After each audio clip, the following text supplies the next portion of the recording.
तो next question देखो, next question अपना ये है। तो यहाँ पर वही सेम चीज़ करना है। x equals to a theta minus sine theta. तो differentiating both sides with respect to theta will give us dx upon D theta equals to a into theta का डेरिवेटिव होगा 1, ठीक है, और साइन का डेरिवेटिव होगा cos, so 1 minus cos theta, as simple as that. ये हो गया dx डी थीटा का वैल्यू। अब y का निकालते हैं। y equals to a into 1 plus cos theta है।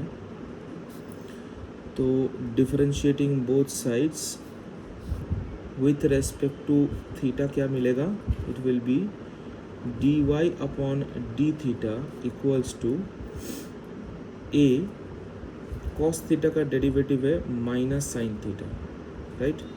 सो ये हो जाएगा माइनस a साइन थीटा, ठीक है। तो dy डी थीटा मुझे मिल गया, dx डी थीटा मुझे मिल गया। अब हम लोग dy dx निकालते हैं। तो dy अपॉन dx क्या हो जाएगा, dy अपॉन dx हो जाएगा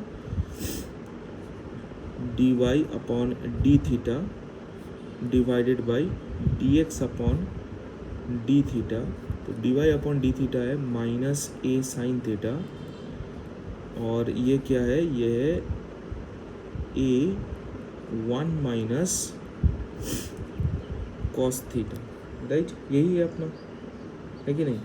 अब a कैंसिल आउट हो जाएगा, तो मेरे पास क्या रहेगा, minus sine theta upon 1 minus cos theta. आप चाहो तो इस फॉर्मेट में आंसर को छोड़ के आ सकते हो, बट अगर आप एनसीईआरटी देखोगे ना, वहाँ पर आंसर कुछ अलग ही है। अगर उस आंसर पे आपको अराइव करना है तो क्या करना है, देखो मैंने आपको बोला ना कि ट्रिगोनोमेट्री अच्छा होगा तो कैलकुलस ऑब्वियसली अच्छा हो जाएगा। देखो साइन 2 थीटा, अगर 2 साइन थीटा कॉस थीटा होता है, ठीक है। अगर देखो मैं ये जो अंदर का एंगल है सबको मैं 2 से डिवाइड कर दूँ, तो ये क्या हो जाएगा, साइन 2 थीटा की जगह हो जाएगा साइन थीटा, और ये हो जाएगा 2 sine theta by 2 cos theta by 2, right. तो यही सेम चीज़ यहाँ पर हम अप्लाई करेंगे। और एक चीज़ जो हम लोग अप्लाई करेंगे वो है 1 minus cos 2 theta, 1 minus cos 2 theta equals to 2 sine square theta. Actually the formula is cos 2 theta equals to 1 minus sine square theta, ठीक है। तो वहाँ से अगर मैं 1 माइनस कॉस 2 थीटा का वैल्यू निकालूँ, वो कितना हो जाएगा, it will be 2 sine square theta. यहाँ पर भी अगर थीटा से डिवाइड कर देंगे तो it will be 1 minus cos theta equals to 2 sine square theta divided by 2, right. तो अब अगर मैं यहाँ पे ये दोनों चीज़ को पुट करूँ, ये साइन थीटा और 1 माइनस कॉस थीटा को पुट करूँ, तो क्या हो जाएगा, देखो minus 2 sine theta by 2 cos theta by 2 whole divided by 2 sine square theta by 2। 2 cancel out, sine theta by 2 एक साइन थीटा बाई 2 काटेगा, and you will get minus cos theta by 2 by sin theta by 2 is cot theta by 2 and this is the answer that is given in NCERT। तो sir exam में मैं यहाँ पे छोड़ सकता हूँ क्या, हाँ छोड़ सकते हो, बट अगर यहाँ तक पहुँचोगे तो आंसर देखने में अच्छा लगता है।